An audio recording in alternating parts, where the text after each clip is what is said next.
So we're going to start by speaking about probono.org. That's the place I currently work for. I was previously at a corporate law firm, and then I realized corporate wasn't for me at this point in my life, maybe later, but I then went to do public interest law.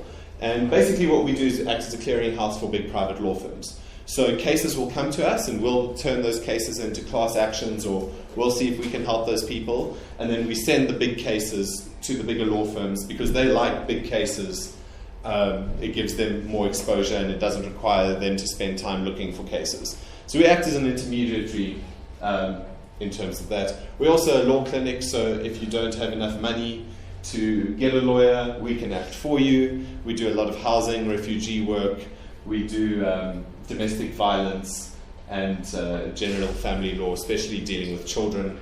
And our biggest project right now is undocumented minors. So children who were born, but their parents have abandoned them. They're South African because they were born here, but they don't have any identification. So that's the broad gist of what we do, but that's more because I had to tell you about that, not because that's something you necessarily needed to know. But you know now. In theory, there are three kinds of rights.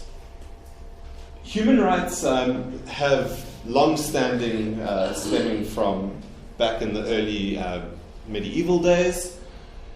The basic notion of rights started by way of social contract, which I believe Janet spoke to you about. Right? Not. Okay, perfect. So the idea or the understanding of a human right, if you look at philosophers like John Locke, they have an understanding of what they call natural law, which is the law that would apply if nobody wrote down any law. So what they said was, or what Locke said was, there are three rights. Right to life, right to property, and right to freedom. And he didn't really give much reason why these rights exist. He just said that's part of the natural law. Later, a bunch of people came along, and the guy that really penned it down was a guy called John Rawls. He wrote a book called The Theory of Justice, which I don't really believe in, because a year later, Robert Nozick wrote a counter to that called Anarchy, State and Utopia. But the general consensus is that John Rawls' theory of social contract is what stands. And very basically, a social contract is an agreement between you and me that says we're free to do whatever we want, anything whatsoever, which means I can kill you if I want to. That's part of the agreement. But then the agreement got advanced a bit and said, I want to live and you want to live, so let's agree not to kill each other. Thereby we afford each other a right to life. Make sense? Right. And that's how the theory of rights developed. Of course, in practice it didn't happen that way. It just got accelerated from this form to another form where it said, but we need someone to guard our rights. We need someone to tell us, or to ensure that our rights are protected. Because if I go and kill you, you can say we have a contract all we want. I'm not going to kill you, by the way, don't worry. You can say we have a contract all you want, but who's going to look after that contract? Who's going to enforce it? So eventually we got into a system of rights where we forfeit a lot of our freedoms to the government, or to the state rather, and then as a result, the state affords us rights and protects them. If you think about it, every time government passes a law, what happens? This is an open question. The same thing will always happen every time government passes a law. Freedom is curtailed so much. Exactly. You think of any law whatsoever, tax laws, marriage laws, your freedom to do whatever you want is curtailed. And it's justified, in theory at least, because of the greater social contract and the broader social contract. So as rights evolved, certain rights came into play. And the first rights, we call them first generation rights, or political rights, or blue rights. They have many names. But those are the rights generally used, we call them as shields, things that protect you. Your rights to freedom of expression, your rights to freedom of association, your rights of things that you would generally do and people shouldn't be able to compel you to do otherwise. Things that people can't prevent you from doing. So for example, your right to vote is a shield, because if someone comes to you and says, you can't vote. You're like, no, I've got this right to do it. You can't stop me. Okay. Those rights evolved greatly, especially after World War II, when the United Nations came together. They formed out of the League of Nations, and then they penned down these rights. And very soon after that, a second form of rights started to develop. Those are known as your red rights, or your socio-economic rights. And those rights are like your rights to housing, your rights to access to food, access to health, access to education, which I believe a lot of you are interested in. And we depict those by means of a sword, because that's your ability to go up to the state and say, I'm entitled to these things, give me these things. Right? And then a third generation of rights has started to develop recently, mostly in the late 1980s, is your green rights, your community rights. A right to a clean environment, a right to self-determination, and so on. So, broadly speaking, if you look at most modern theories of how to categorize your rights, you look in this order: blue, red, green. Now, it doesn't necessarily mean that blue rights are better than red rights and red better than green. It's just a way of categorizing them. But you'll find that when you balance rights, as we'll speak about later, when rights start to conflict, generally, there's a preference of blue rights over red rights. But it doesn't just work automatically. Any questions so far? Cool. Have I lost anyone yet? I'll have to work harder. So, in South African terms, you may be familiar with a little process we used to have, an arrangement called apartheid, which was quite bad. Not many people look back on that fondly today. And stemming from apartheid, we had a constitution, the Constitution of 1967, but it still allowed for what was called parliamentary sovereignty, which basically meant the parliament, which was almost exclusively filled with old white men, could decide the fate of anything in the country. That was the grounding foundation of our law at the time. So if today Parliament decided we don't like X, Y, and Z, they could do anything about X, Y, Z, and there'd be no protections. After the end of apartheid was sort of started to be instigated, 1989, 1990, through to the discussions in the UK with Thabo Mbeki and co. They formed this notion that there was supposed to be coming a dawn of a new constitutional era. And the constitution was supposed to have what's known as constitutional sovereignty. So there were massive debates about how this constitution was supposed to be drafted, who was supposed to draft it, what was supposed to be included in it, and those first discussions were called CODESA, the Congress of a democratically elected South Africa. And those discussions broke down and restarted, and then famously the RVIB came in and stormed the building where they were having the CODESA discussions with tanks, and then those just fell apart. So around 1992, the then President F.W. de Klerk decided he's going to have a whites-only referendum and decide and ask the whites of South Africa, because that's how it was done back then, if they wanted a new constitutional era. And overwhelmingly, they voted yes. So that gave him the political capital to continue with discussions and formulate a new constitution.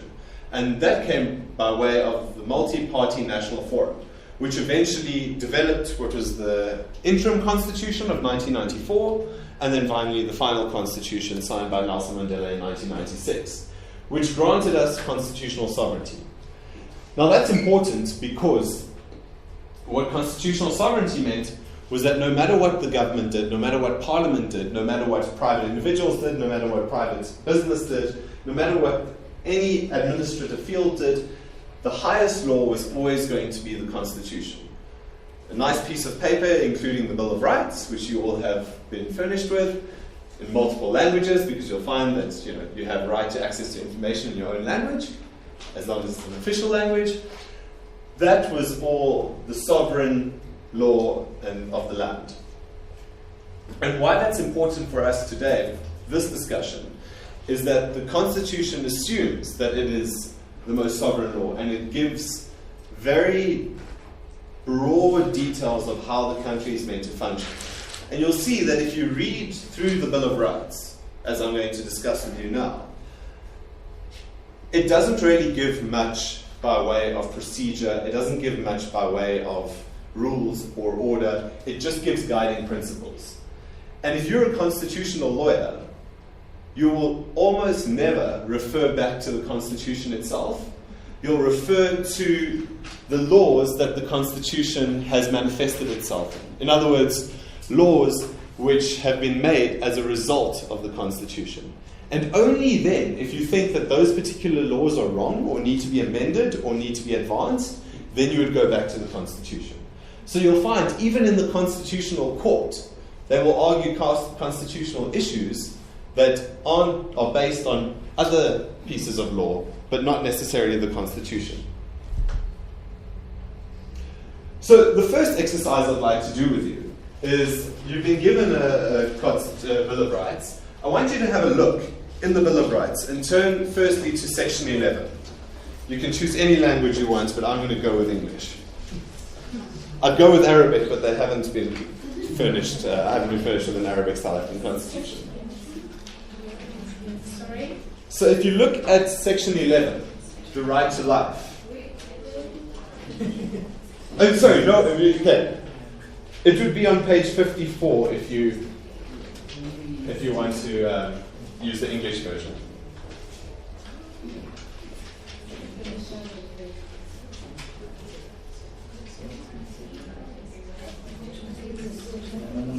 Yes, sir. You don't have a copy.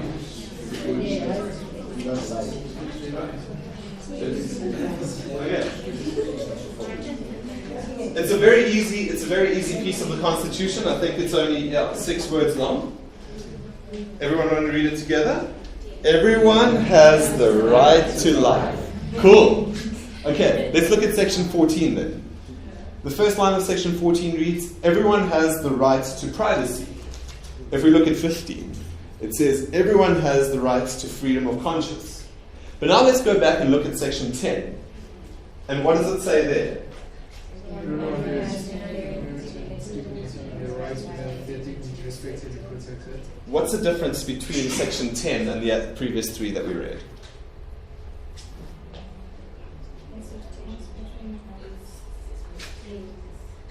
In the previous, in the first 3 that we read, it spoke about having the right to something.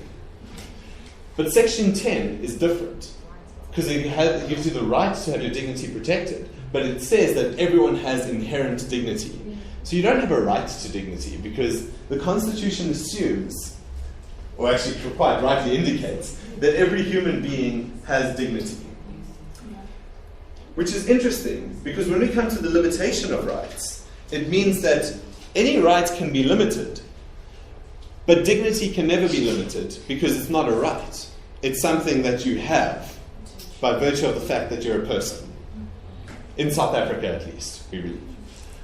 So that's important for you to note, especially in these starting points of the workshop, because dignity is vital to all the other rights that we're going to speak about. And this is especially true because all these rights interlink. As I said before, these rights are separate on paper, but when it comes to laws that are enacted because of the Constitution, for example, the Labour Relations Act, all these rights come together, and you have to consider all these rights together when you're dealing with legislation. I'm rather hot. Do you mind if I open this door? I'll wait. Okay. So another important thing to realize is that certain things are just simply not rights. Everyone will say you have a right to X, Y, and Z, but unless it's written in that book, or it's written on a separate piece of law, you don't necessarily have that right. So a lot of people will say, I have a right to choose, right? Or I have a right to, choice is the big one I'm always familiar with. But there's nothing written that you haven't right to choice.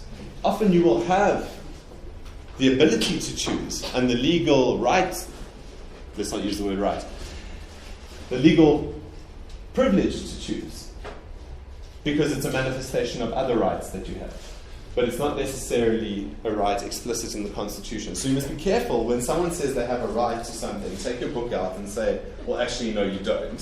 So let's start this conversation again, right? It's vitally important that we don't go around calling things rights that are not rights. A big example, again in South African terms, is the right to higher education, whether or not there is explicitly a right to higher education. A lot of people argue there isn't, because the Constitution makes for provision for progressive realization of it. I'm of the view that there is a right to higher education, and that would fall under the, how would you say, blue category of rights, and the progressive realization would be and fall under the red category of rights. So everyone has a right to education, in my view at least. It hasn't been tested yet.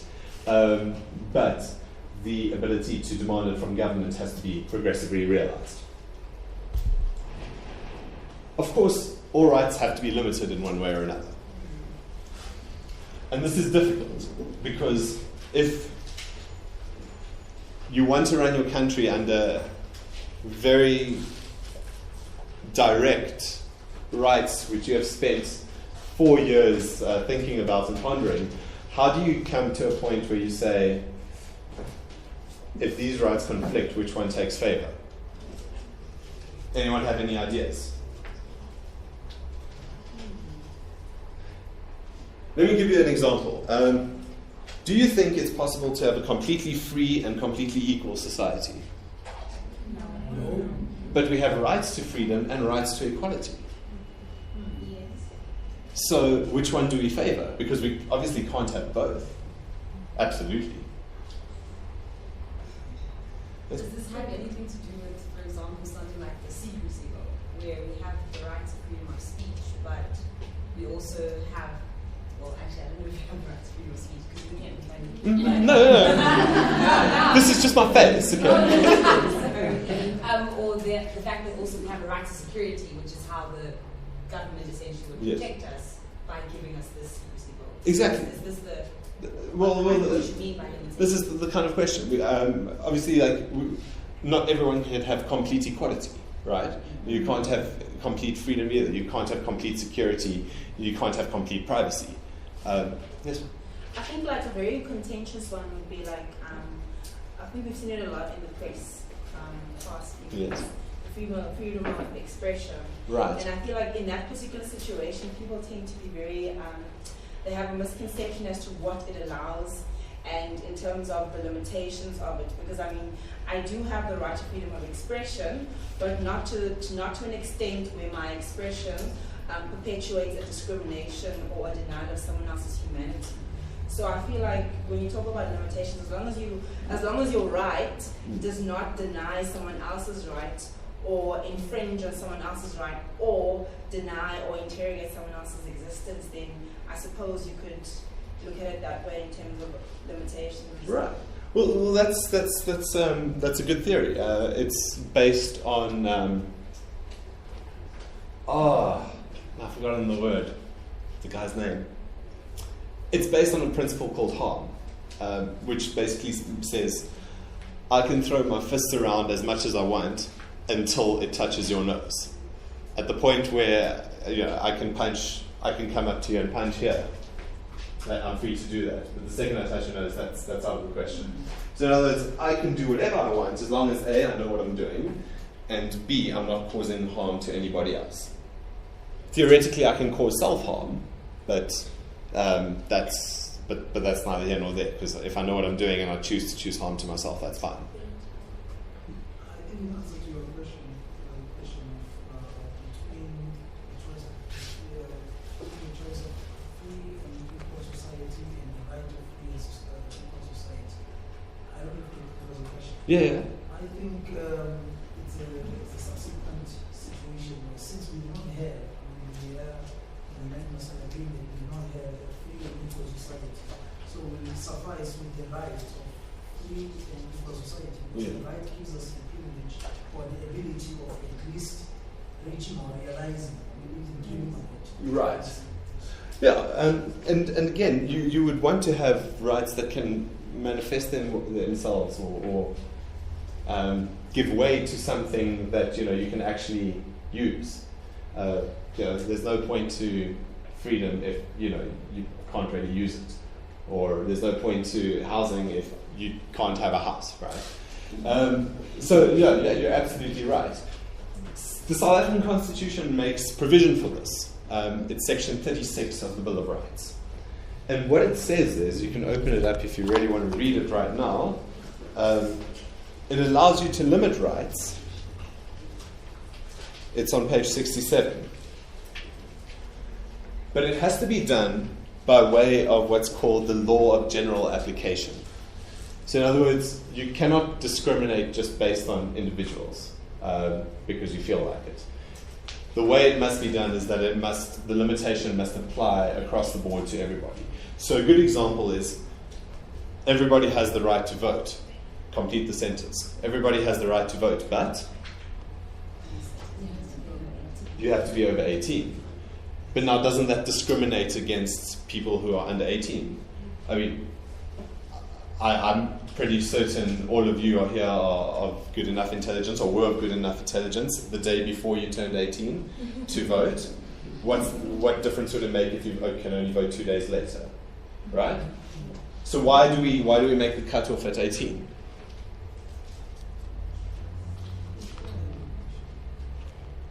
In Spain, it's 25, by the way. That's pretty hectic. And also the age for consent. So, yeah. Yeah. Yeah? Sorry? Yeah, but my question to you is that, is your legal capacity any different the day before you turn 18 and the day after you turn 18?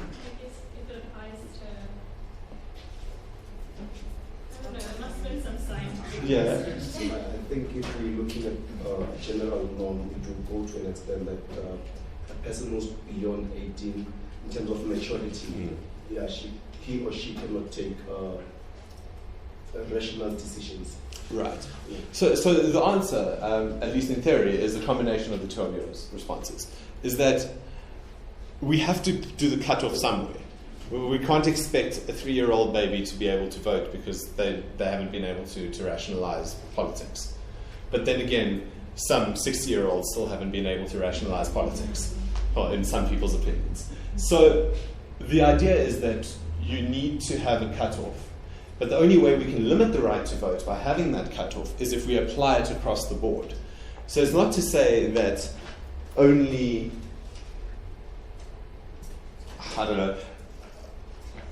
people who come from Kenya below the age of 18 can't vote, but anyone else who doesn't come from Kenya, even if they're below 18, can vote. It's just simple. If you're under the age of 18, you can't vote. If you're above the age of 18, you can. And that's a good example of the law of general application. It means to say that if we do limit rights in one particular way that furthers democracy, as long as it applies across the board, that limitation is justified.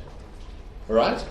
So if you look here at section 36, it says, the rights in the Bill of Rights may be limited in terms of the law of general application, as we've just discussed, to the extent that the limitation is reasonable and justifiable in an open and democratic society based on human dignity, equality, and freedom, taking account all relevant factors, including, and not limited to, the nature of the right, the importance of the limitation, the nature and the extent of the limitation, the relation between the limitation and its purpose, and if there are any less restrictive means to obtain that purpose.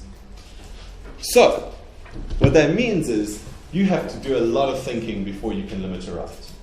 And this has been done in a lot of instances. For example, we're going to talk later about POPI, the Protection of Personal Information. We're going to talk about PIA, the Promotion of Access to Information Act. We're going to talk about all these different pieces of law that are manifested in the Constitution, but also have limited the rights of somebody else. Because, as you correctly pointed out, every time the government passes a law, some freedoms are curtailed. Fantastic. So we're going to talk about equality. All right. I'm sure many of you have seen this picture. Yes? All right. Do you understand it? Who said no? No, it's not a shame. So this is equity versus equality. For the most part, South Africa's legal system is structured like this, except the fence is a lot higher and there are fewer people below the fence. More people below the fence. But as we progress and as the Parliament starts talking about the second generation of the Constitution and so on, they're trying to realize a system more like this. So there are laws in place that try and promote this kind of system, the equity system. Laws like affirmative action or housing or the free access to education. But the problem is that even if you have all those things in place, as you find a lot of the time in South Africa, so can you see back there? Cool. It doesn't help if you give everybody what's necessary to put them on a level playing field, but the fence is still too high. All right? So in other words, it doesn't help that I give you a house, but the house isn't capable or it's not habitual. There's no way I can live in it. It's breaking down or something. It doesn't help that I give you a food grant, but it's not enough to buy you food, right? So while we're realizing all these things and there is an extent of obligations on the state to provide a lot of these socioeconomic rights, a lot of the time those socioeconomic rights do make a difference, but the difference is not sufficient. So it still doesn't help you realize your dignity, it still doesn't help you realize the rights that you're supposed to have, but it goes some way in doing it. Does everyone follow that? All right. So equity is quite a big one. I want to spend quite a bit of time on this. A big thing to do with equity is the notion of direct or indirect discrimination. Because the big thing about equality, well, the Constitution calls it equality, I like to refer to equity. But the big thing about it is that you're not allowed to discriminate against other people based on certain grounds. For example, race, gender, sexual orientation, HIV status, and so on. So what do you think happened when a lady went to an interview, law students, you're not allowed to answer this, at Woolworths, and told her that she was pregnant, and then she wasn't given the job because she was pregnant? That's illegal, though, isn't it? Sorry? That's illegal. Yeah, but why? Her pregnancy has nothing to do with whether she can do the job or not. Yeah, but in terms of equality, surely as a professional body with a company, I can decide who works for me and who doesn't. Well, but then you're a professional body within a certain country, so Right. therefore you're governed by the rules of that country. But I should be free. Freedom is one of the rights. Yeah, but then you are infringing on someone else's rules. Right, exactly, and this is where we come to bat. So the courts in that instance found like pregnancy is not one of the prohibited grounds. Like you can discriminate on pregnancy, but it's an indirect form of discrimination because you can only be pregnant if you're a woman. So they found that this discrimination happened because she was a woman, and that's one of the prohibited grounds, and therefore Woolworths was found to have to employ her because she was a woman, she was pregnant, but the degree of discrimination went so far back as to say she's a woman, that's one of the prohibited grounds of discrimination, and therefore to afford her equality or her right to equality, Woolworths needs to hire her. Yes, sir? Just a question on that. Let's say if now there are no abiding, businessmen, whatever. I'm in a situation where there is this lady with this job, position of offering a job. Now she's pregnant. Is in this situation. Yeah. If I do not afford she qualifies on ground. Yes. The only situation, the only thing between the job and her is the situation. Yes. With pregnancy. So I cannot afford her. I mean, I cannot refuse her because now Yeah. if I refuse, then I have this dispute between all these applications. But then at the same time, if I employ her, I have to release her for maternity. Right. So that was the argument that we were set up, and the court found that there needs to be an investigation. If you look at those six things that you need to look at in Section 36, how to balance rights, how to limit rights, found that you also need to make an inquiry. Like, she's an employee, she's currently unemployed, and she's going to be a mother, right? So the harm that would be hiring her to Woolworths wouldn't suffer that much harm. It's a big national corporation. But the harm to her will be significant because she's going to be a mother. The investigation isn't so clear-cut, right? It's not to say that now you have to hire every pregnant woman that comes to your doorstep looking for a job. It means to only say that you can't send her away just because she's pregnant. So if you were a single business owner, a sole trader, and you said, I just can't afford to hire someone if they're not going to be working for 3 to 9 months, then by all means you're entitled to do that. And that's going to weigh into the decision of the court if it ever gets there. So it's not so cut and dry, but this is just to show you the vast expanse of how to interpret constitutional law with the view of limiting rights. Another example is, and I'm using old case law for the law students because the old stuff is just better. There was a case where there was someone who was HIV positive who wanted to apply for a job on SAA, South African Airways, and as a cabin crew member. And SAA said, no, we're not going to hire you. We need people who are HIV negative to be dealing with our staff, our passengers. What if you cut yourself and bleed all over them? And the court there found that, that's so discriminatory. Like, what are the odds of you cutting yourself, bleeding on someone with an open wound? The risks of that are small to none. So, no, SAA, you're wrong not to hire this guy based on his HIV status. But HIV status is also one of the prohibited grounds of discrimination. 2 questions, yeah. I would like you to briefly elaborate on the case that had happened in KZN, in Ladysmith, where the mayor had to put a criteria of virginity. Oh, right. Yeah. What's your take on that one? Okay, can we leave that for the Q&A? Yes. Okay, just remind me when we get there. I think every case must be assessed on its own merit. Exactly. There was a case where a blind guy applied for a driving post, and then he went to court, and then I think those things we have to do. So we can see already it's practically impossible for that to happen. Yeah. So where do you draw the line between those things? Well, again, you have to try and exercise some self-reasoning, but where there is a dispute, it can be referred to the court. And this is where I speak. So this is all based on this. None of this was actually based on the Constitution. It was based on an act of Parliament called PAPUDA, which is the Promotion of Unfair Discrimination.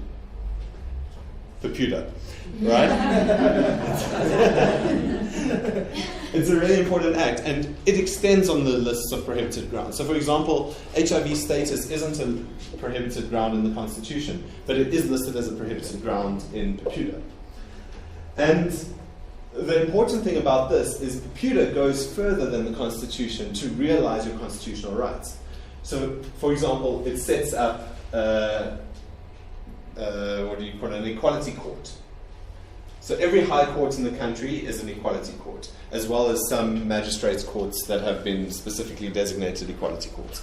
And what that means is if you are discriminated against in any way, as you would believe you have been, if you don't agree with the person's idea of why they discriminate against you, then you can take it to the equality court.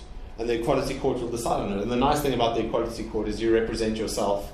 You can have an attorney if you want to, but also the forms are there and it's relatively cheap to use.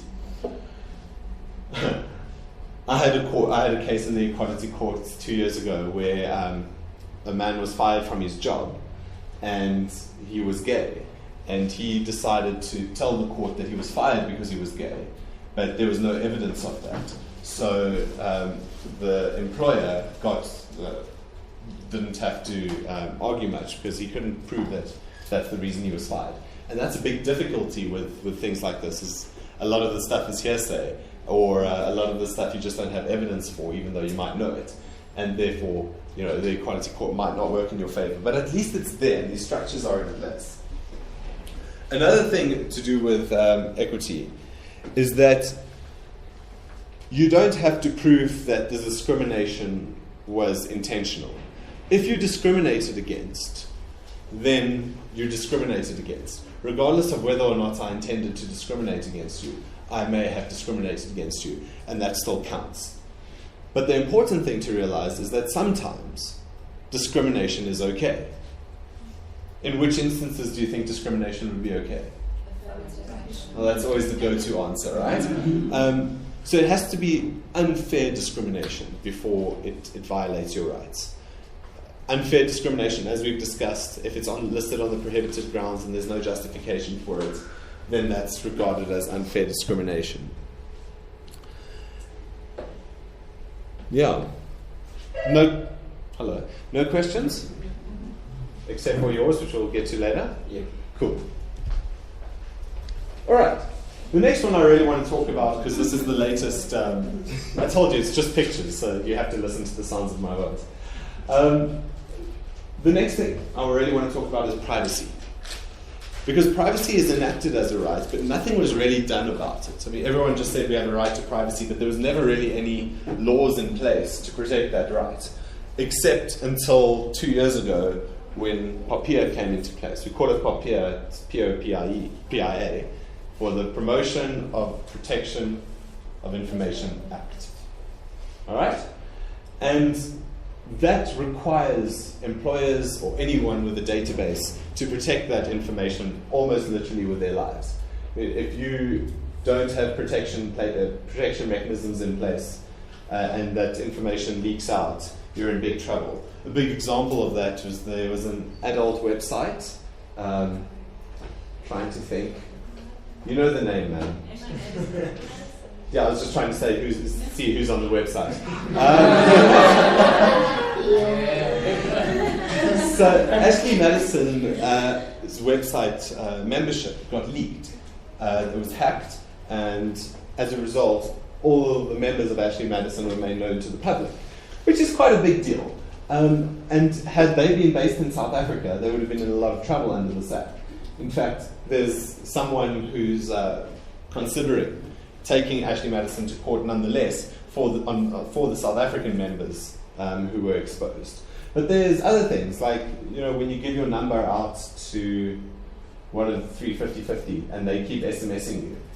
As part of this act, they're not allowed to distribute your number to anybody else, although sometimes they still do. Not specifically them. If they're listening, please don't sue me. And the other thing is that if you choose to stop receiving information from them and you tell them, please stop sending me information, they have to take you off that database. As well as the fact that if you're asked to be removed from any database, they have to take you off that database. So the rights of the individual have been strengthened a lot, not because any new rights were afforded, but because new laws were made based on those rights. Okay. So privacy is a big deal in South Africa now. It didn't used to be in the past. I mean, there were all those things like in place, like people can't search your house without a warrant and all the sort of common law requirements for privacy, but nothing to the extent that this act brought in. So this is just another way that the South African Constitution has manifested itself in legislation. The next one is religion, belief, and opinion. Who knows this man? Okay, yeah, this is John Oliver. He's a great comedian. But in terms of American law, he set up a church called Our Lady of Perpetual Exemption, just to prove how churches begging for money can say anything they want and get away with it under freedom of expression. South African law isn't that gracious, though. So you couldn't do this in South Africa because it would instill harm, and harm is something the Constitution and law specifically prevents. But you are entitled to set up any church. You are entitled to hold any belief, and you are entitled to hold your own opinion. Now, this is something we might want to discuss at length, because as you said recently, South Africa has been gifted with a lot of racism and racist commentary. And how does that fit into this conversation of freedom of expression? Well, a good example is if you go back to America, you can say anything you want. If you listen to the debates, the presidential debates in America, they're absolutely ridiculous, but so entertaining because the accusations just fly, and they fly because of political privilege. We don't have that here. We have parliamentary privilege, like you can say anything you want in Parliament, but outside of that, you can't. Yeah, you literally can say anything you want in Parliament and it will be protected.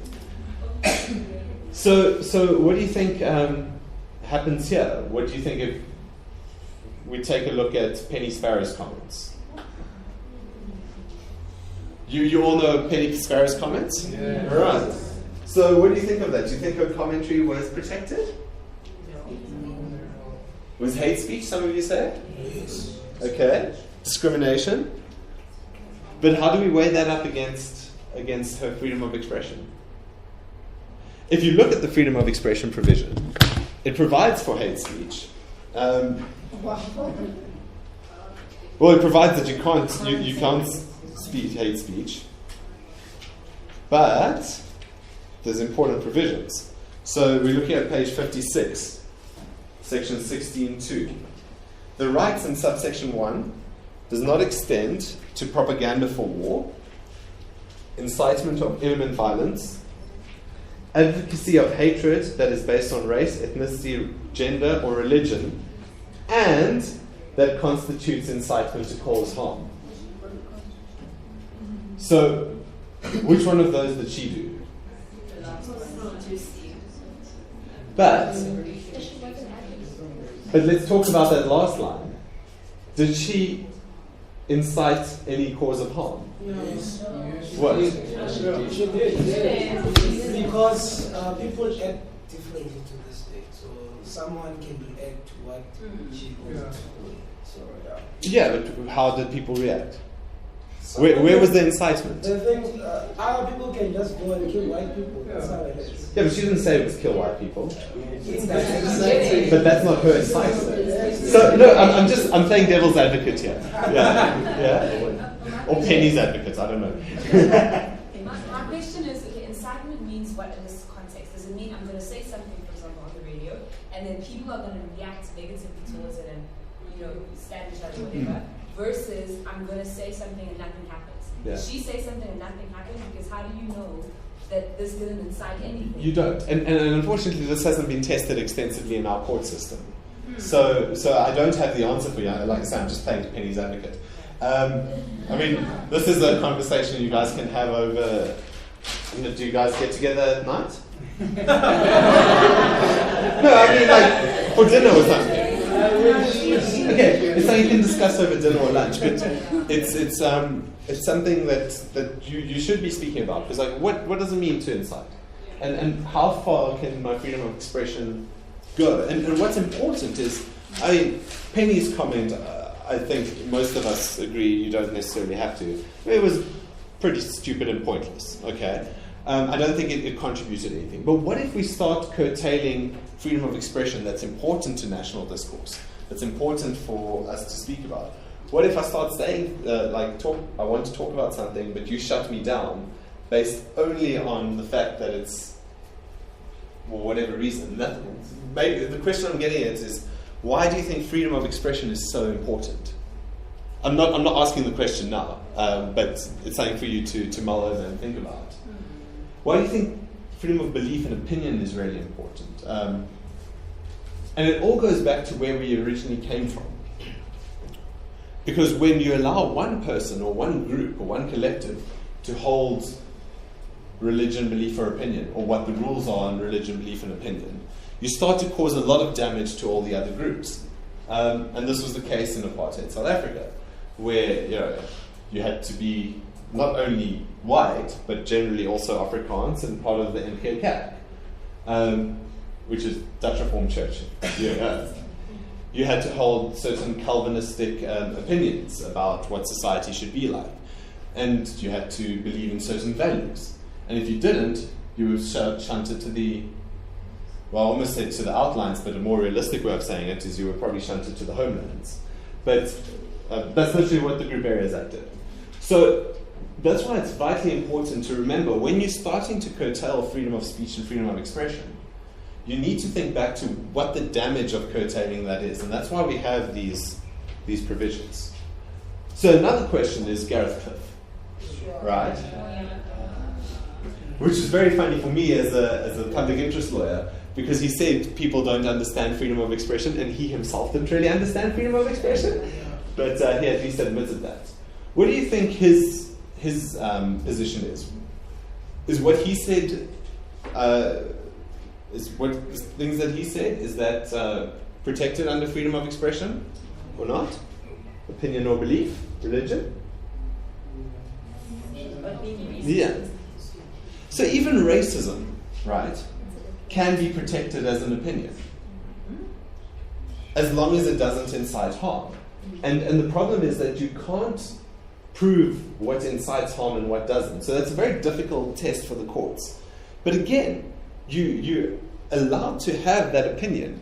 You're not allowed to manifest it in certain ways, but you're still allowed to hold that opinion, which makes it very difficult for nation building and so on.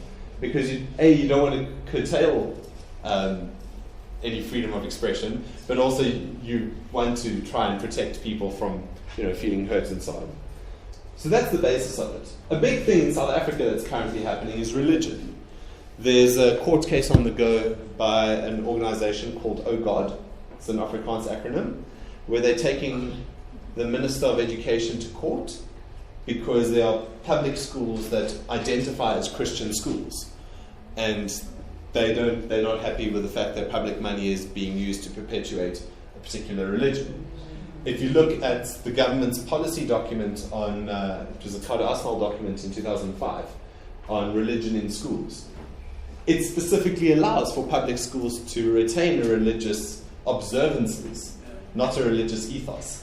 And that's a difficult piece of work to work around. So that case will be very interesting because it's going to go to the heart of what freedom of religion is. Right? Is the government allowed to fund particular religions? If it does so, does it have to do it equitably? How do you do that? Do you do it by numbers, by percentages of the population? How do you do that? And so, again, a difficult question to answer. Don't you think that depends on the nature and the history of the country? Because if you look at South Africa, 90% is mostly Christian. So how? No. Okay, well, let's not argue about statistics. I may be wrong on that one. We'll say majority. It can be assumed that the majority of South Africans are mostly Christian. Yeah. But when we argue this case, are we looking at the majority or are we looking at what the Constitution says? Well, you have to ask yourself, why does the Constitution exist?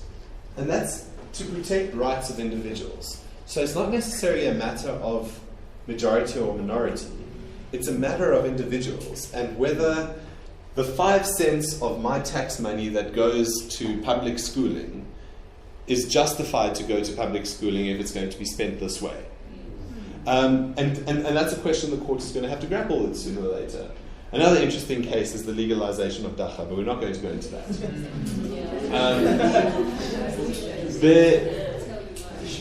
So the important thing in terms of the religious aspect is that, again, you don't want to curtail certain religions, but you also don't want to be seen to be promoting them. And it's up to the courts now to decide how they're going to balance that out. Yeah. That's just very interesting, that case, because as much as our government has specific policies in terms of education and stuff, like if you look at our language policy, for example, it provides a theoretical framework in terms of what is acceptable and what isn't. But our government still provides our schools a large amount of autonomy. So it says, look, these are the parameters with which you can operate, but you're still at liberty to do what you want or what is wanted by the school governing body or by members of the community or parents, etc. Absolutely, and that's an important point to make. But in light of that, you have to ask yourself if those policies are still constitutional, if they still afford freedom of religion, belief, or opinion, because it may well be that they don't. We've spoken a bit about expression. I dig this guy. You guys know who this is? Yeah. This is Riyad Musa. He's a famous South African comedian. And we've just been speaking about expression now as well, in line with belief, opinion, and religion. And again, it's really important. So, do you think if Riyadh made a joke about the president, that the president could sue him for defamation? Nope. Why not? It's in line with Yeah, but it's, people still need to be promoted against defamation, sure. It's not defamation. But let's talk. It's the context in which it's presented. Right, what is that context? As a stand-up comedy piece or as a joke or... Okay, if we take a few steps back, a couple of years ago. Also, artistic. Oh, that's the word I was looking for. Yes, it's artistic, and that's protected. As is expression in Parliament, as I said earlier, or expression. Yeah, I'm hearing the artistic expression, but there was a picture. The spear of the nation. Yes. That could now think was also an artist expressing himself. So why was that so? Everyone wanted to kill that. But the thing is, and this is what's important, because South Africa's constitution, they call it the most progressive constitution in the world. I have no idea what that means. But that's what they say. But it's also one of the most complex constitutions in the world. And the unfortunate reality, given our history and given our current situation, is that most people, even educated people that haven't been educated in law, struggle to grapple with the complexities of the Constitution. So while the sphere of the nation was protected under constitutional expression, it didn't stop people from being upset about it. Because people still, interestingly, have the right to be upset about things they don't like. Right. It is a right. Yes, it's an opinion. Right? Yeah, you tried to catch me out of my own words there. I've been at this longer than you. And that's an important thing to analyze. So just because you're protected under the Constitution and the laws that result under the Constitution, it doesn't mean that you're protected from public dislike. So, for example, the president is protected in many ways, in terms of having able to have security detail, not having to report to X, Y, and Z, but having to report to A, B, C. But he's definitely not protected from executive scrutiny or public scrutiny. So we have a right to scrutinize. I'm not endorsing scrutinizing of the president in any way, but I'm saying we have a right to scrutinize our executive, or we have a right to scrutinize our parliamentarians, or even our judiciary. We have this right, and it's all found in opinion and expression. So just because someone gets hurt doesn't mean you can't do it. And that's very important. Because if you look at the old dispensation, guys in apartheid, if they got hurt, they would just change the laws tomorrow and say, well, now you can't do this anymore. That's what parliamentary sovereignty was. So the second you upset the old white men, they would change the laws to suit themselves. This way you can't do it. And that's why it's very important when you interpret the Constitution to be mindful of the history of South Africa and realize that as soon as you start limiting rights, the first thing, or one of the first things rather, that you should be mindful of preventing is going back to a system where you give one group too much power. Right. So who does the Bill of Rights apply? Is it just for citizens or is it all people? That's an interesting thing. Let's deal with that now, actually. So the question is, who does the Bill of Rights apply to? Can everyone vote? Juristic persons as well. No, but can a Zimbabwean vote in South Africa's national elections? No. But the right to vote is included in the Bill of Rights. No, so say for that right, the right to vote, because it says every citizen has a right to vote. The Bill of Rights applies to everyone. And especially in debates of international nature, that's important to remember. Because South Africa has a particular view of how certain people should be treated. Not certain people, how all people should be treated. That view is found in, as we discussed, Section 10, that everyone has dignity, all right? But most importantly, the reason we don't apply these principles of how we treat people to everybody else around the world is simply because we can't. So we say, this is how human beings should be treated. If you come into our country, this is how, not how you will be treated, but how you should be treated. Again, any of you have experience in the refugee offices of South Africa might not feel that way. But the point is that they apply to everyone because that's how we feel human beings should be treated. Not because South Africans deserve these things. It's because human beings deserve these things. And that's why we call them human rights, not South African rights. So if we could impose our laws on China, we'd put this constitution on China. But we can't because national sovereignty has a play here. You look confused. No, I was just thinking of like the some of the stories in our last session of like. Yeah.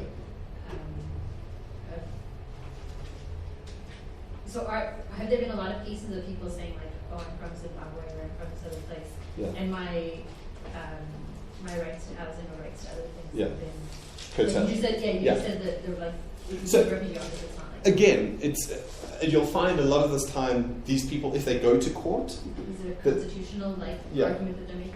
Yeah. If they go to court, like the court will probably find in their favor. Okay. But the thing is, a lot of the time they just don't have the resources to go to court because it's pretty expensive, and we're going to discuss that in a moment's time. But that's the gist of it. The rights exist, and they apply to everyone, but practically they just don't filter down to everyone. And I use the word filter quite rightly because there's a lot of procedures and steps to executing rights, and unfortunately a lot of the stuff gets lost in translation. So for example, if you go to the Tshwane Interim Refugee Reception Office, you'll see massive lines where refugees are trying to get their permits extended. They stand there from 4 in the morning and don't get service until 4 in the afternoon, when they just decide to close the offices and they don't get service all day. That's unconstitutional because you have your right to just administrative action. But there's nothing done about it. So it violates the Constitution, yes, but it requires action to fix it. And that's where all you NGOs are going to come into effect, right? Yes. Awesome. Okay. So we were speaking about just administrative action and access to the courts. And that's also important. It's a very, I don't want to say exclusive thing to South Africa, but it's a very South African thing, especially just administrative action and the way it's been implemented. There's an act that stems from this right called PAJA, the Promotion of Administrative Justice Act. PAJA, sorry. Yeah. And the fundamental part of that act is the right of review. So anytime some person makes an administrative decision, whether it be someone, I work with refugees a lot, so I use them a lot as examples. A refugee officer deciding you can or can't stay in the country, whether it's a person high up in the Ministry of Education that sends out a resolution or a government notice or what do you call those things? Just a regulation. Thank you. I know you didn't give me the answer, but I read it in your mind. Whether it's a regulation, anything that's administrative in nature, and you disagree with that, you have a right to review it. Although you don't have a right to review it, but that comes from just administrative action. So the ability to review it comes from the act that came out of that. And what that means is that who wants to be my volunteer? What's your name? Mpo. If Mpo is the Minister of Education, and the Minister of Education, Mpo, the Honourable Mpo, puts out a regulation that is a policy document that, for argument's sake, deals with religion in schools. And you think she was irrational in putting that policy document out. She didn't exercise her mind properly, and she didn't consider all the facts. You can take the Honourable Mpo to court on a review and say to the judge, Judge, I want her to review that decision because X, Y, and Z, she didn't think of it properly, she didn't give due consideration to it, and these are the reasons I think that. And the judge will look at that and say, okay, Honourable Mpo, I don't think you used your mind correctly. Take this back and consider these things and then make the decision again. Right? So it's not an appeal. The judge can't change the substance of the document. What the judge can do is say, this document was incorrectly conceived, and therefore you need to review it and reconsider. You're thinking about these things. And again, if I think that the Honourable Mpo did not consider all the facts that she had at hand, then I can take it on review again. All right? And it can just be a perpetual system. I'm trying to think of a good example of this, where it's happened that people might know of. So that's any act or any administrative act. So not an actual act, a piece of law, any administrative act, like any decision that you make as a public official. Yes. Yeah. Could we discuss the name changes, the street name changes? Yes. Before it was enacted into legislation or whatever, Yes. the processes that were undertaken. Yes. There were public hearings that were supposed to happen that Yes. didn't happen in many cases. Yes. Is that put under Yes. Yes. As would e-tolls.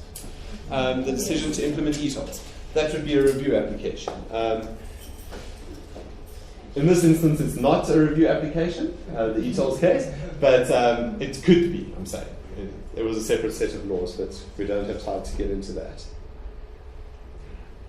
The other thing I want to discuss is labour rights, and that's very important because you guys are going to have, yes, see, everyone's interested in labour rights, I just see pens going down. Because you're going to have employees. And there's a reason I put a ship up here. I bet none of you know the reason. The word to strike was first recorded back in maritime history when the employees on the ship, because they were all wind sail ships at the time, would literally strike at the mast of the ship to show their dissatisfaction with their employer. And that's where the word strike came from. There you go. Now you've learned something external to law, but also very cool. So, striking is also very important. If you read the labour rights, there's just too many to go through in the Constitution now. But if you read through them, you'll see that they very much favour the labourer. And that's, again, because of South Africa's history of abusing labourers, they enforced a lot of pro-labour rights. So, for example, there's no such thing in South Africa as an illegal strike. You read illegal strikes everywhere, but that's wrong. There's no such thing as an illegal strike. You have unprotected strikes, but you don't have illegal ones, which means you can't go to prison for striking. Okay? Yeah. Right. You can if they get a protection order and so on, but just for striking, they can't send you away. And that's vital because it shows the Constitution's position on how pro-labour it is. Other things include having to give you due regard to all decisions containing labour. And if you read through, we call it the LRA, the Labour Relations Act, which is just one of 5 major acts that govern labour relations or labour in the country, you'll see just how pro-labour it is. For example, we had a situation when I was still working in labour where there was a guy caught red-handed stealing property from the employer and was fired on the spot. Or rather, let's use the right word, dismissed. After he was dismissed, he took the employer to the CCMA, the Commission for Conciliation, Mediation and Arbitration. It's basically a body set up by the Labour Relations Act for you to take labour issues to. And again, it's nice, it's pretty free. You just go there, you fill out a form, and then they contact your employer and say you've been summoned, come answer for your, for lack of a better word, sins. And transgressions might have been a better word. Yeah. So what we had to do is we had to go and answer for why this employer dismissed his employee for stealing. Which kind of doesn't make sense, right? If a guy's stolen from you, why should you go, why would that be a transgression? Exactly. Procedural fairness. So the employer in this instance had to cough up 2 months' worth of salary to this employee who stole from them for being dismissed because the employer dismissed him on the spot and didn't afford him a proper hearing and didn't afford him due process. And that's vital for you to know because, I mean, in the NGO environment, 2 months' salary is a big deal. They can offer up to 12 months' salary for procedural unfairness. So it doesn't necessarily mean to say that you must have a hearing, you must get an outside person to come and conduct the hearing and so on. It just means you have to give the employee an opportunity to to defend himself or herself. So the process a lot of people go through is to have a hearing, allow for an appeal hearing, and then still dismiss the employee or keep the employee. Unfortunately for employers,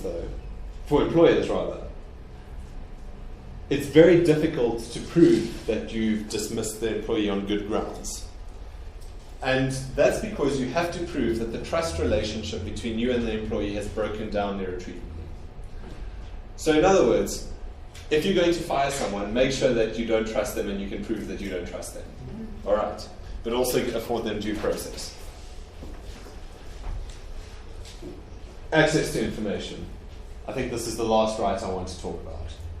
Do any of you know who that is?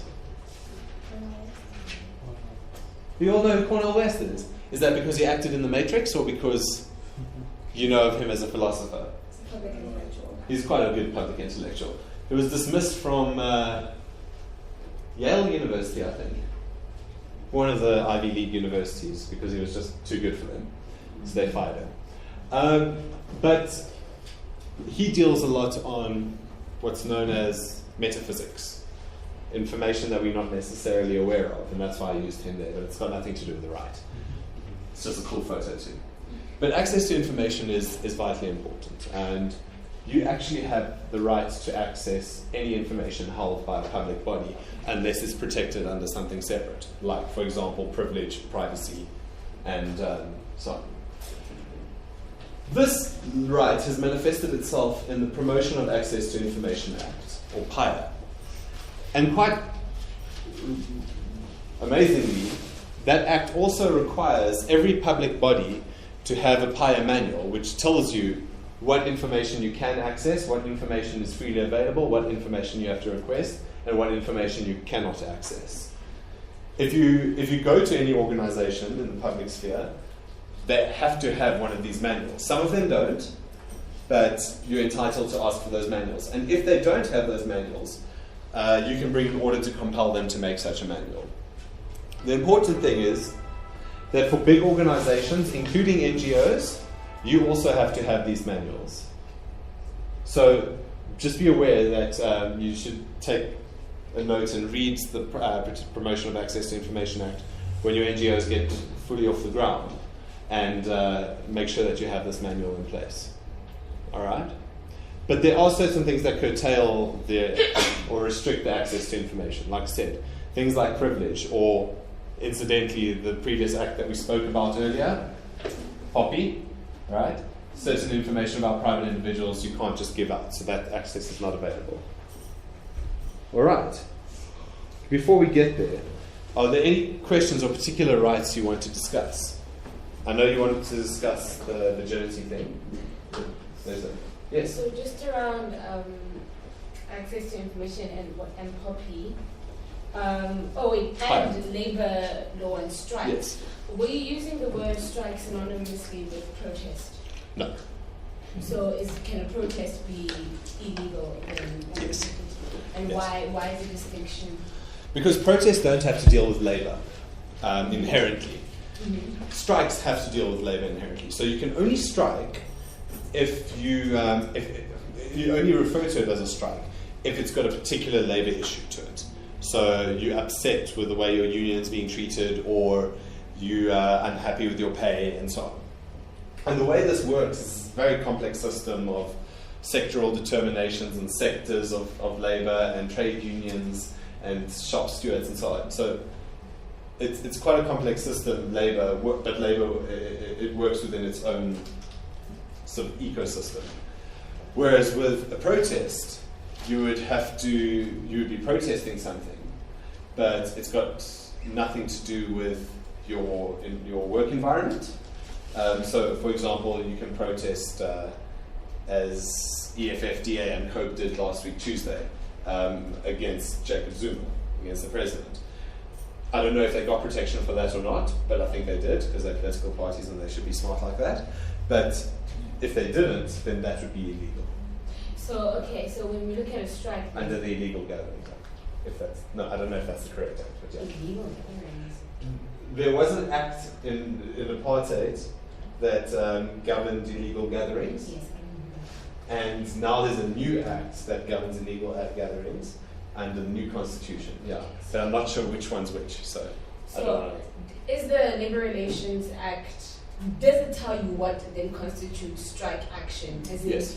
these are also, it regulates the ways Yes. in which you can strike. So what will happen for a strike is your trade union or a representative of your union, if you haven't unionized, or a representation of the employees from your office would go to NEDLAC and say, look, we want to have a strike, please confirm or deny, and then it will go through the Department of Labour and so on, and then they'll say, yes, we will protect your strike, or no, we won't, and then your employer can come and deal with it by way of either interdicting the strike or just letting you strike and then have a lockout. But So my thing, so this is my thing. that's a distinction. So, Yeah. I just want to make that clear. So this is my question.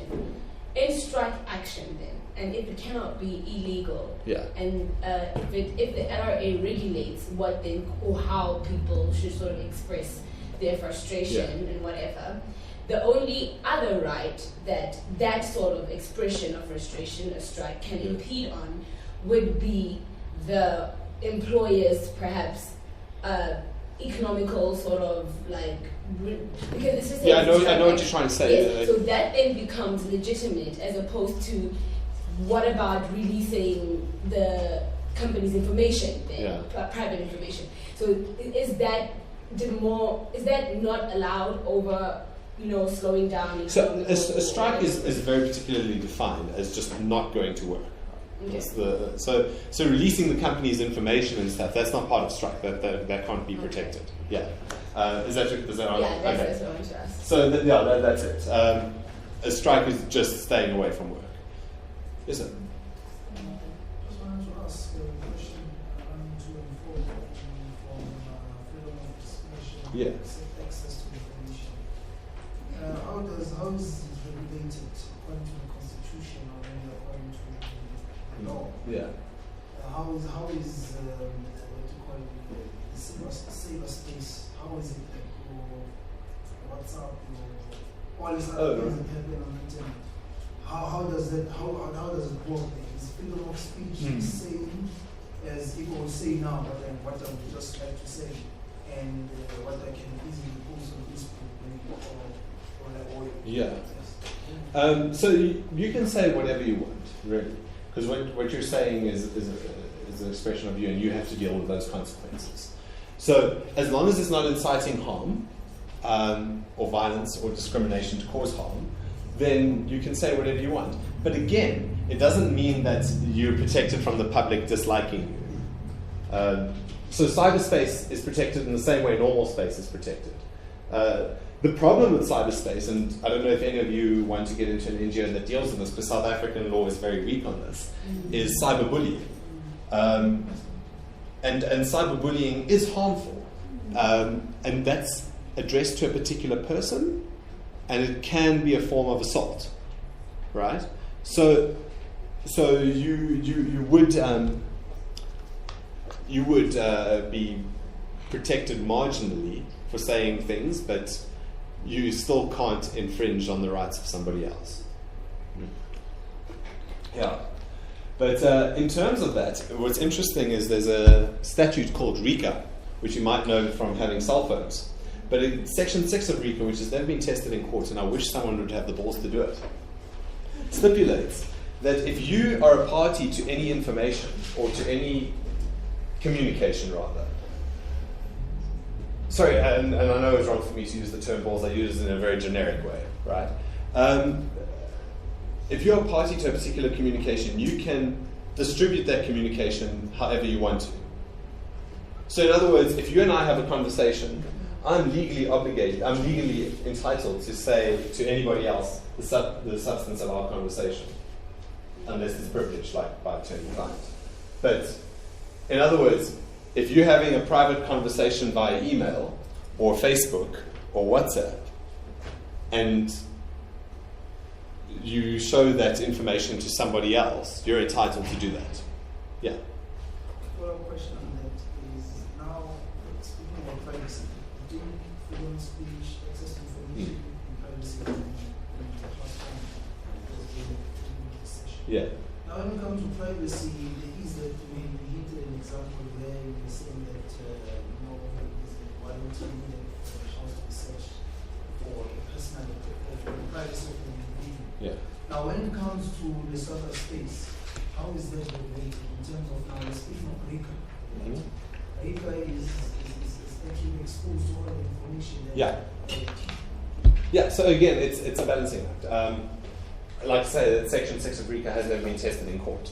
And RICA came before all these privacy stipulations. So my sense is that if it were to be tested in court, provisions of POPI would most likely trump those of RICA, as far as they are in conflict.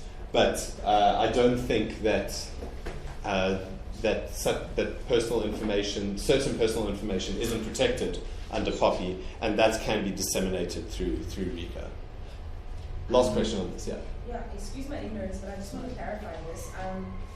So you were just using 350, for example. Yeah. So it also has to do with the rights of privacy. What happens when your number is being sold? Like, okay, Vodacom has everyone's numbers, and they sell them to different companies. That's illegal now. Oh, is that illegal? That's illegal under But POPI. then if you're still getting these SMSs, obviously they've got your numbers. How do you then? So either it would be before POPI came into commencement that they got your numbers, or it's been disseminated illegally, which probably won't happen through Vodacom and them because they have massive compliance measures in place. Yes. The smaller people that aren't aware of POPI sometimes do still disseminate numbers, but for the most part, it's just illegal gathering of your number. And you should be, under the provisions of POPI, entitled to respond to that number, and that's why you see to opt out, dial XYZ. But you should be able to opt out. And I've had it happen to me where I've opted out and they still sent me stuff. And because I was working at Cliff Decker at the time, I sent them a very nice letter, and I haven't received SMSs since. But that is the general deal. Again, just because it's in law doesn't mean people don't do it, right? And that's the fundamental fault of law that's not enforced, which is great, because now we're going to start speaking about Chapter 9 institutions, which I was asked to speak about specifically. And there's not a lot to speak about Chapter 9, but before we do that, I'm just going to take that question on virginity. Yeah, bursaries based on virginity. Yeah, no, that's unconstitutional. Next question. No, there's no discussion to be had here. The problem with it being virginity testing is not so much discrimination on the basis of whether or not you're a virgin. Like, I think that could be fine, really, if tested, but the point is it's a massive invasion on privacy, and it's also it could be, to more or less an extent, a discrimination on females, because it's highly impossible to test virginity in men, but it's also but I'm just saying, like, you still can't discriminate on that basis, but it's also not really a functional method. There's no functional method of testing for virginity in women, right? So they have a test, but it's not a foolproof test, and that's discriminatory in and of itself. Okay. Yeah. There's something called it's the redance in KZN. Yeah. So what happens is you go there for like a weekend, and then like you have to be a virgin, and case next you and stuff like that. Knowing my custom and obviously my tradition is I'm Zulu, how do you guys know that there is no fundamental way to test virginity? Because this is from because like a medical point of view, or no, because this is what is this? No, so again, it's my opinion, but it's within the context of higher education that these bursaries are being offered. Or I'm not sure what the bursaries are offered for, but it's in the context of education. It's not in the context of anything cultural. So had it been in the context of cultural, then fine. But we've also seen cultures limited through constitutional provision. For example, in Islam, up until very recently, and still to a large point not even, people couldn't get married according to Islamic rites because Islam is seen by like the legal fraternity or the people that decide these things as abusive towards women. And I'm trying to tread very carefully when I make these allegations, but that's just the general sort of feel amongst policymakers of South Africa.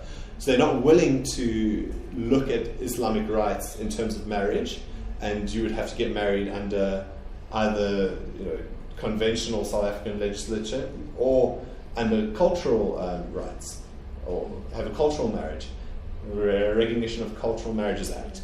But even under that, it's difficult for Muslims to get married. It's easier under African customs to get married. Not saying that Islam isn't an African custom, but you get what I'm saying.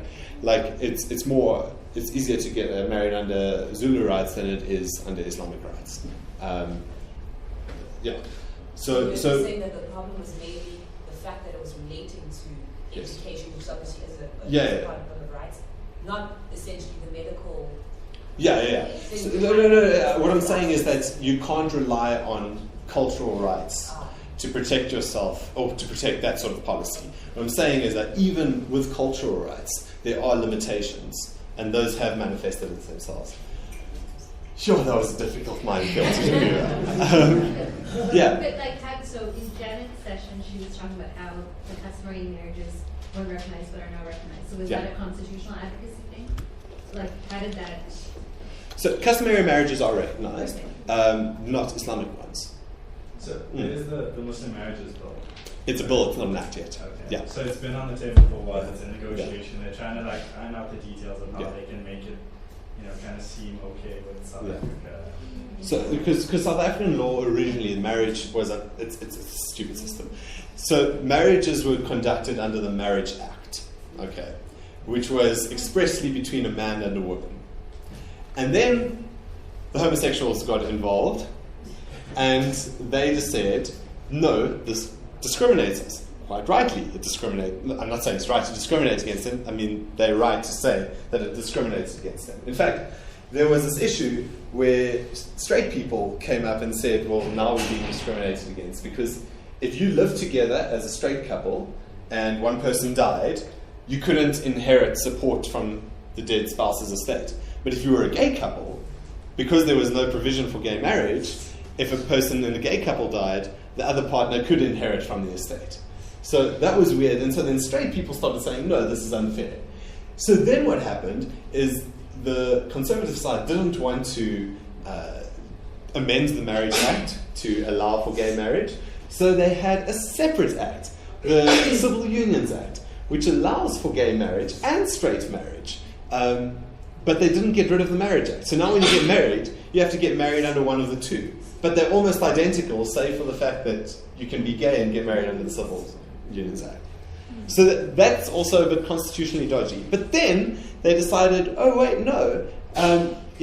Customary marriages with more than one spouse need to be accounted for. So we'll account for those under the Regulation of Customary Marriages Act. So we have 3 acts governing marriage in South Africa, and you would get married under any one of them. If you get married under customary marriage, you don't necessarily have to register it, but it's just difficult to prove that you got married unless it was registered by the regulator. What about the right to self-determination? Because, at Home Affairs, let's say you're a trans body, and then obviously, not obviously, but the gender with which you identify would be woman. Yeah. And then, but on your ID or at Home Affairs or whatever, they have you as a man. Yeah. So then, don't your rights get infringed upon them? Because you do have the right to self-determine, but then according to the state, you're a man, or even if you're going for an interview or whatever, or if you're applying for, an application to a government body, they still consider you a man even though you're a trans woman.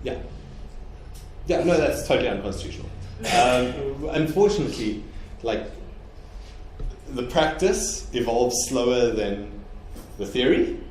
So as much as that is unconstitutional, to my opinion, it still hasn't been tested.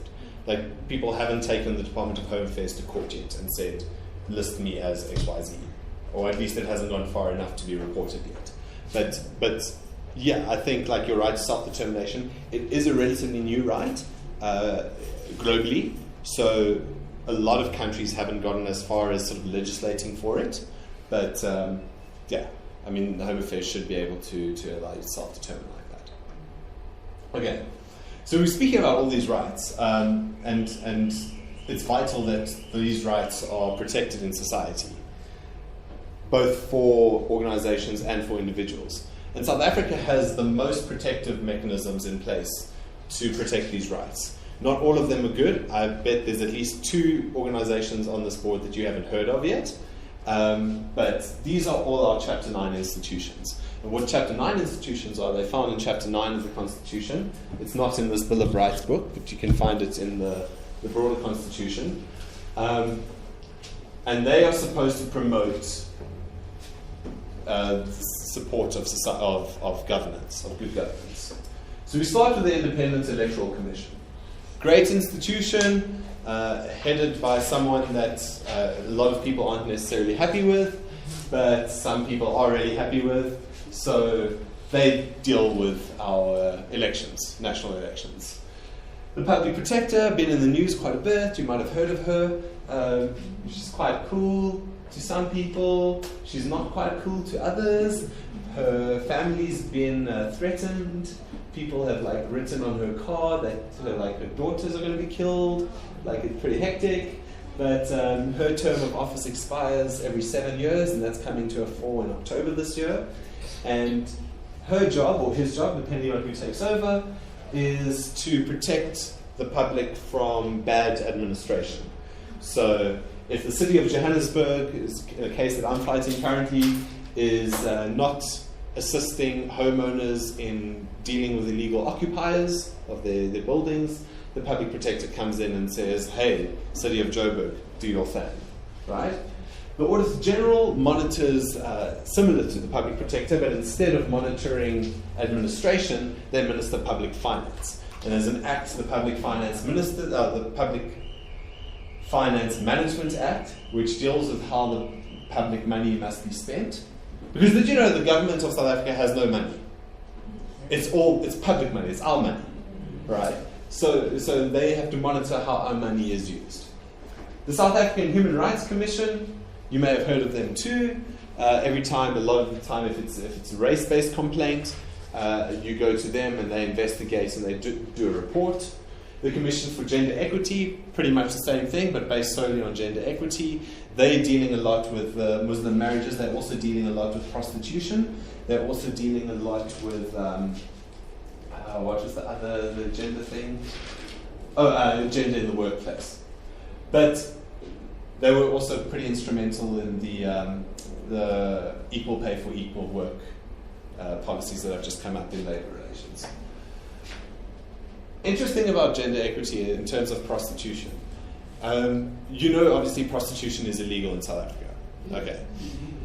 In Scandinavian countries, they have an interesting system, which the ANC Women's League is currently pushing for here in South Africa, where it's illegal to solicit prostitution or to buy the prostitution. But it's not illegal to sell. So in other words, women are protected because statistically women tend to be the majority of prostitutes. They're protected from abuse because what they're doing is not illegal. So they can still go to the police. Whereas in South Africa, there's shocking reports of women who are forced into prostitution that then go to the police and report their pimps, but then it's just easier for the police to arrest the woman because she's just admitted to prostitution. So we have horrific reports of things like that going on, and that's something that we'd like to deal with. If any of you are looking for something extra for your NGOs to do. And then there's the Commission for the Promotion of Protection of the Rights of Cultural, Religious and Linguistic Communities. Yeah, they do that stuff, right? They've been out in the news for quite a while, obviously not as prominent as the Public Protector and so on, but they do a lot of cool stuff for the promotion of cultures and stuff. They curate museums and so on. And then, interestingly, if you read the section of the Act or the Constitution that deals with Chapter 9 institutions. It doesn't list an independent authority to regulate broadcasting as one of the institutions, but then further down in the Constitution it says in Chapter 9 that there must be this independent authority to regulate broadcasting.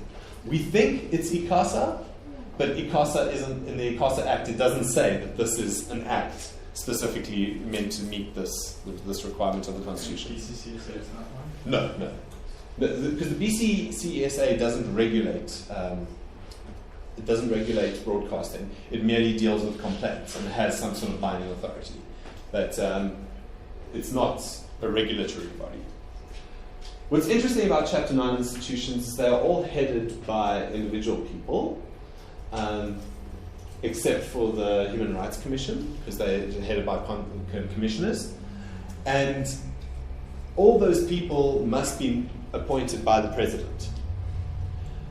But that presidential nomination must come after a nomination from Parliament. So there's a specific portfolio in Parliament that sits for Chapter 9 institutions to nominate various heads, and then the president signs off on it.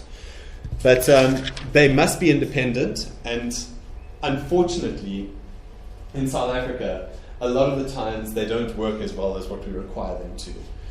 So the problem is a lot of the time they're underfunded, because they still get their money from Parliament, but they also have to be independent.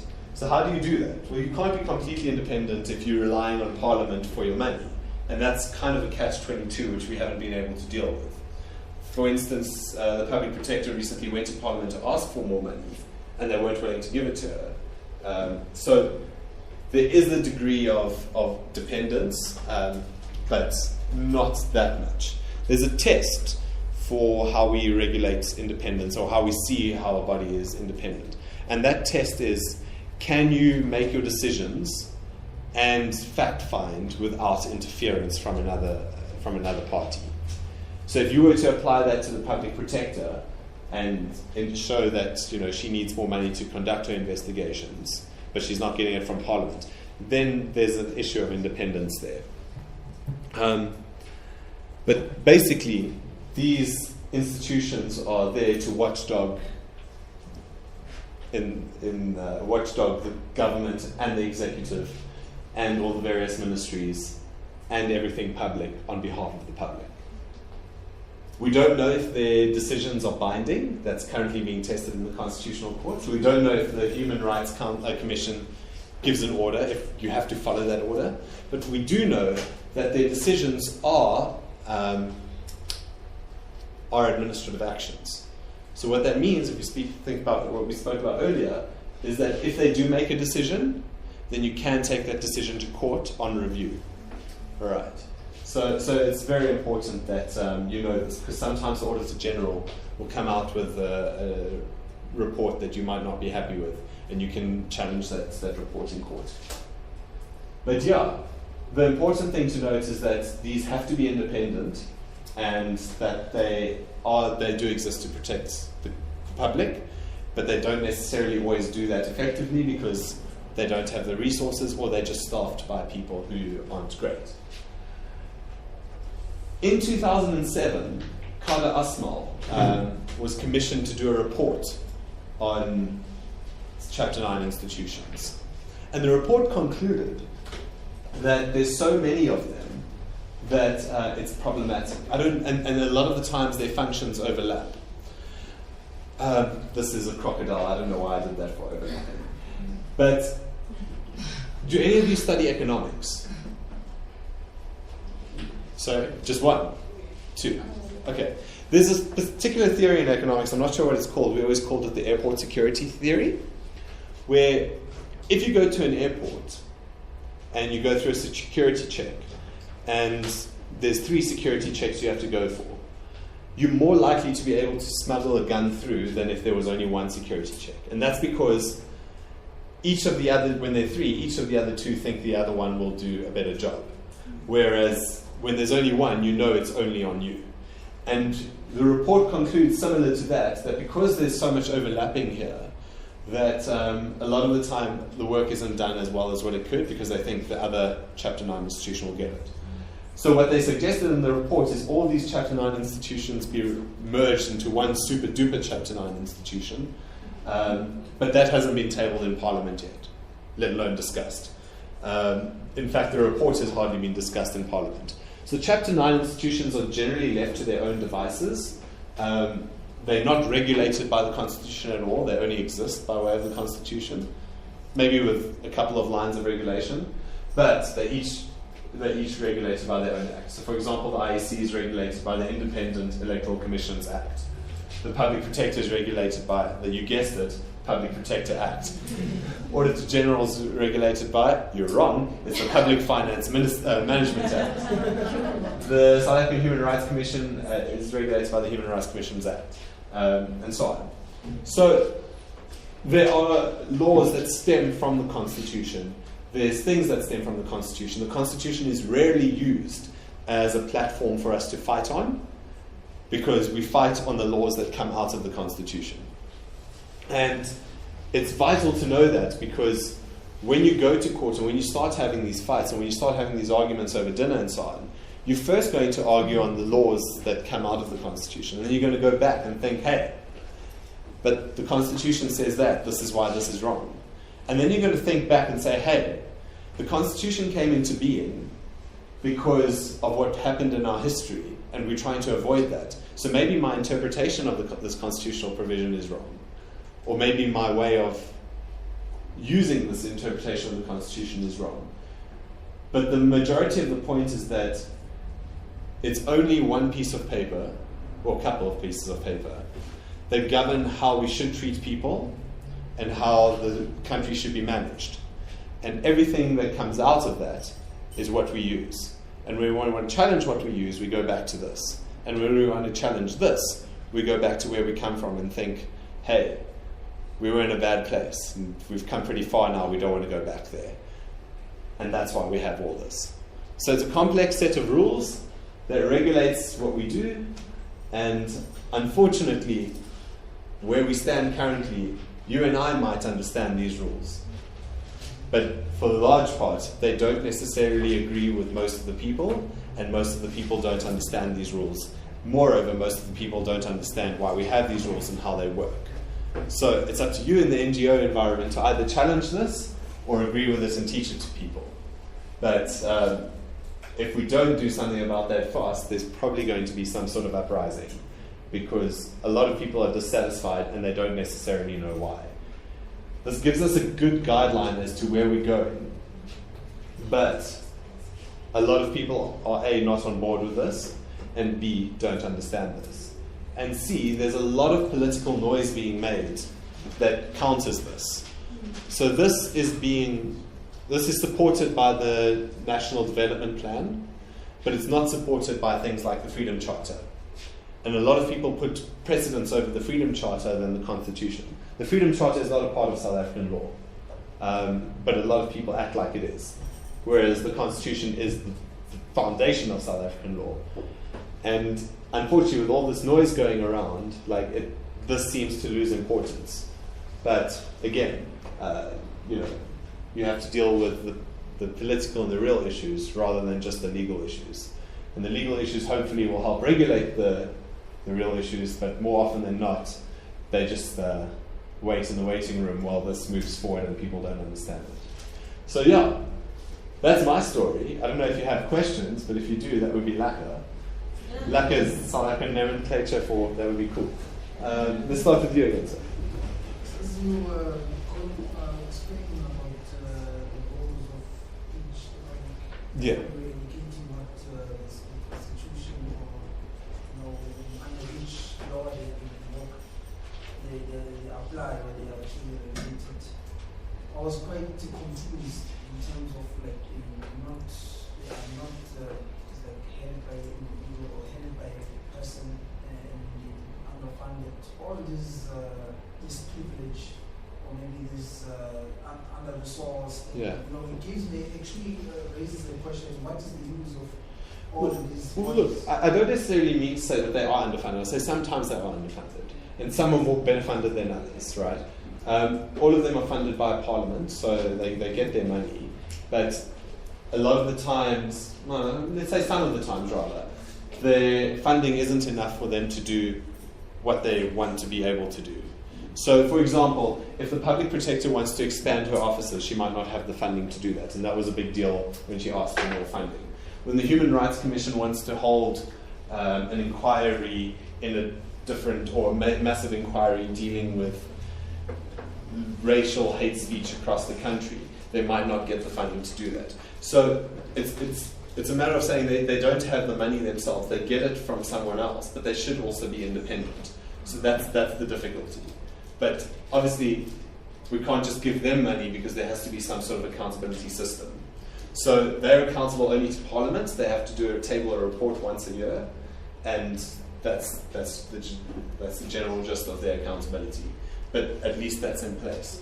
In terms of whether or not they're functioning, some will function. I'm not willing to go on record and say which are functioning better than others, but some do function better than others. And that's based on who is at the head of them and who and what their vision for the platform is. But for argument's sake, like I said, you would have probably heard of some of these a lot more than you would have heard of others, and that's an indication of what their function is. There's the last question? Yeah. Okay, so I just want to clarify this. You had said this in the middle of the speech, but so I do have a right to a racist opinion as long as it does not incite harm on someone else. Let's read that. Let's read it. No, it's right. Your advocacy of hatred is based on race, ethnicity, gender, or religion, and that constitutes incitement to harm. Harm.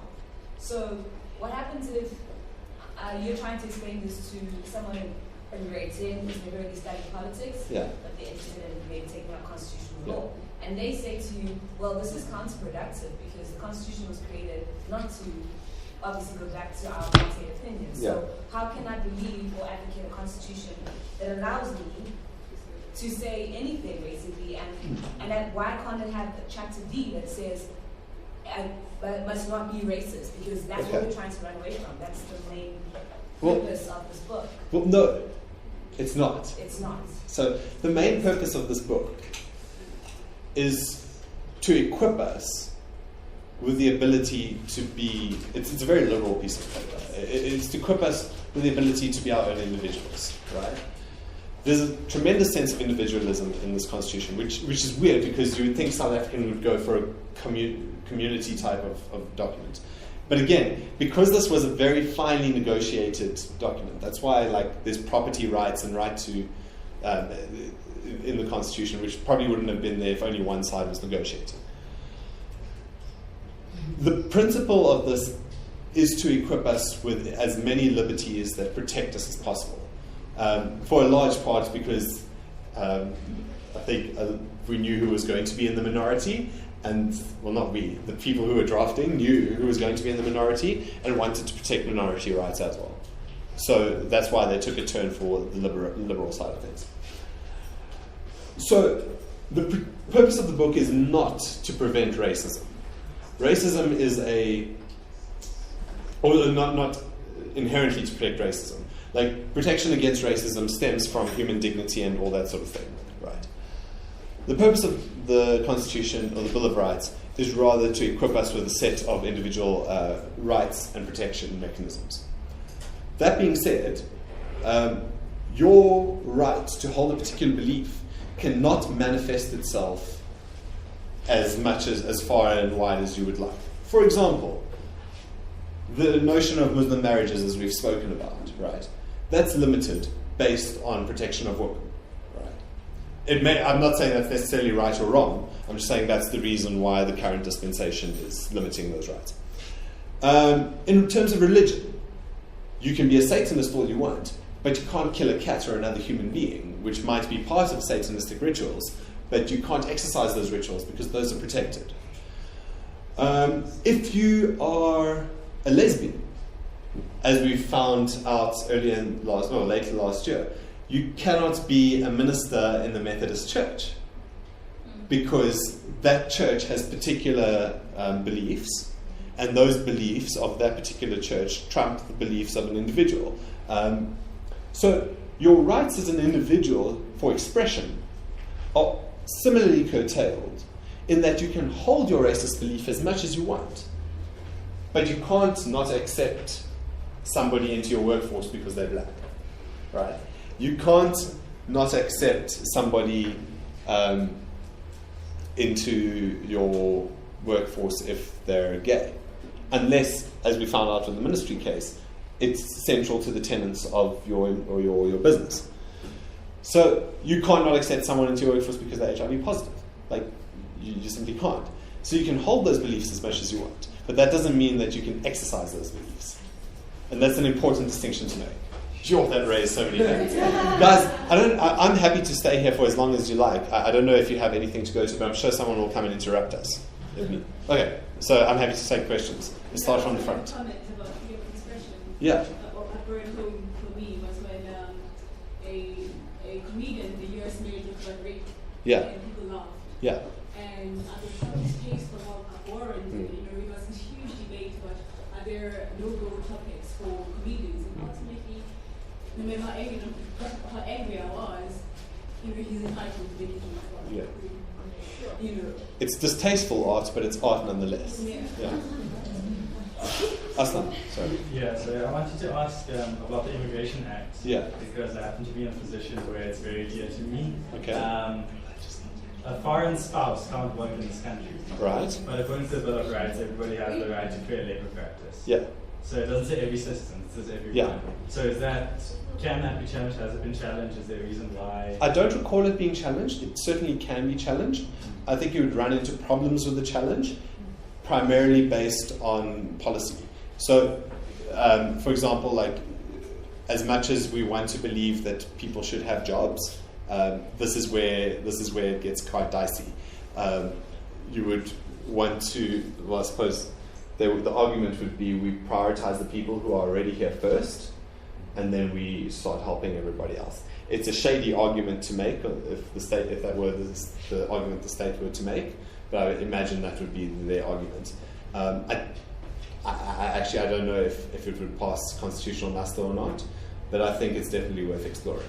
So if you are keen to have a foreign spouse work here, then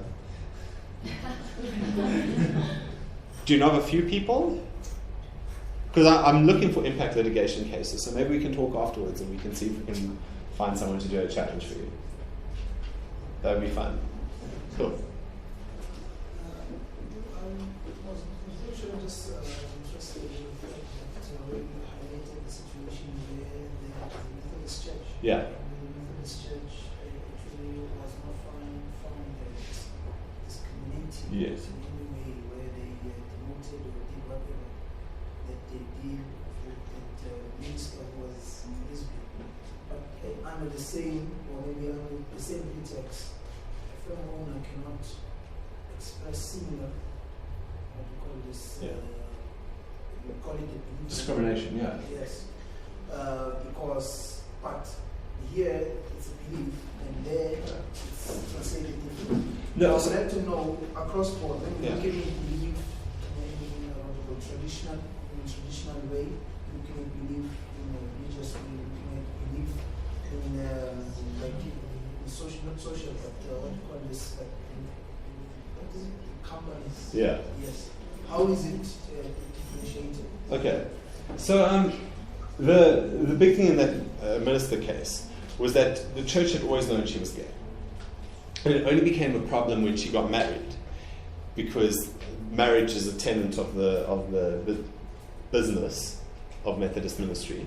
So then, because it was central to their work, she wasn't able to operate as a preacher anymore, and that's why they were entitled to dismiss her. But there are certain things that are not central to the work, and I'll give you an example. There's a case, law students love it, called Pillay versus Minister of Education. Don't remember it? Okay. So what happened is, in KwaZulu-Natal, there was a Hindu girl who had I can't remember what the correct word was for it, but a nose stud, right? And it was against the school policy to have a nose stud, but she still enrolled into that school.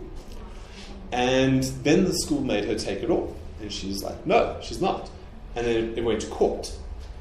And the court found that because having a nose stud was more important to her than it was important for the school not to have someone with a nose stud, they found that they must keep her in that school, and that she may be allowed to wear her religious artifact or article.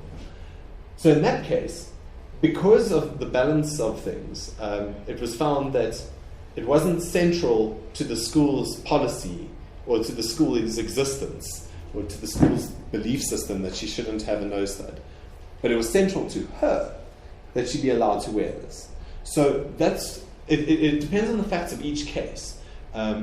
Like in that case, it was more important in terms of the court found for her to be able to exercise her religion, whereas it's more important in this ministry case for the church to exercise its founding or existing principles than it is for that minister to be exercising her sexuality.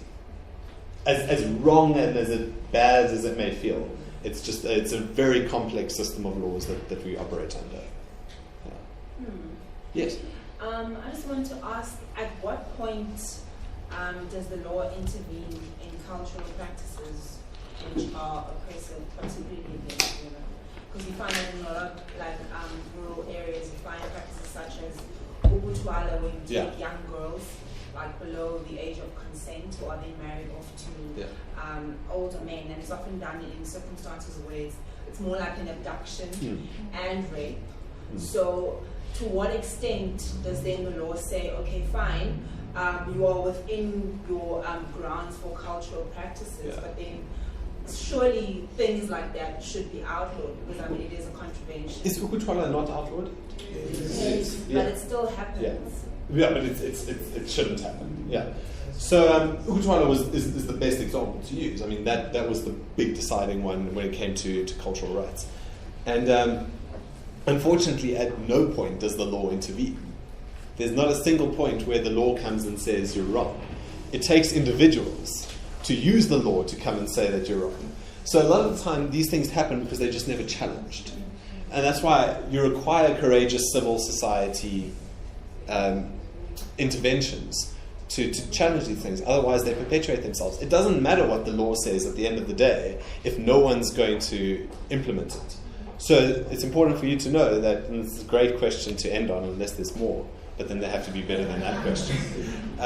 But it's really important for you to realize that we can have the most progressive or complex constitution in the world. We can have the most liberal values, and we can have the most progressive ideas of how to treat human beings. But it makes absolutely no difference whether or not we have those if no one's willing to challenge and implement them. So that's where you guys come in with your NGOs, assuming they're going to be civil society NGOs, but even not. I mean, the Constitution is a really powerful instrument if used correctly. And unfortunately, there's a lot of wading through to get to fighting with using the Constitution. But at the end of the day, it's there, and it's completely usable, and you only have to go and sit in the Constitutional Court, which I must say I hope you guys get an opportunity to do, if not part of this course, then at any time, because it's open. Anyone can go and sit in any hearing. You can get the roll off the website and listen to those arguments and realize just how complex it is and how few people are actually interested in dealing with these issues. Because they've got a media box that's never full unless Oscar Pistorius is in court. And they've got a gallery that the public just don't go attend unless the EFF are making a noise. And all these systems are in place. It's just up to you guys to go out and use them, which I encourage you to do. So really, that's generally the end of my story. It was really cool speaking with you, and thanks for the insightful questions. I hope I did all right.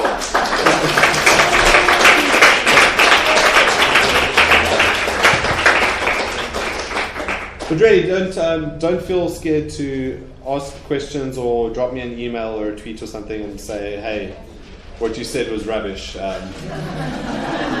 it on review.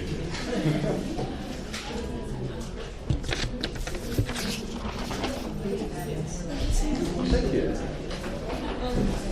Oh, you were somebody that was supposed to stop me, hey? No. I saw that it was just really interesting debate, and it was incredibly stimulating. Cool. It was just fantastic.